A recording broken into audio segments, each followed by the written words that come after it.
Hey everyone, it's Julie. Hope everyone's having a great day today. Today I'm going to show you how to make an avocado smoothie. You'll need 2 avocados and a quarter cup of unsweetened coconut milk.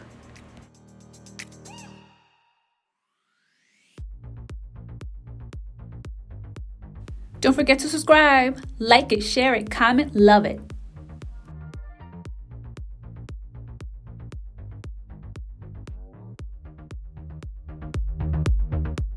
In a blender, add the avocados and the coconut milk. Blend until smooth. If the smoothie is too thick, please feel free to add more coconut milk.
Serve and enjoy.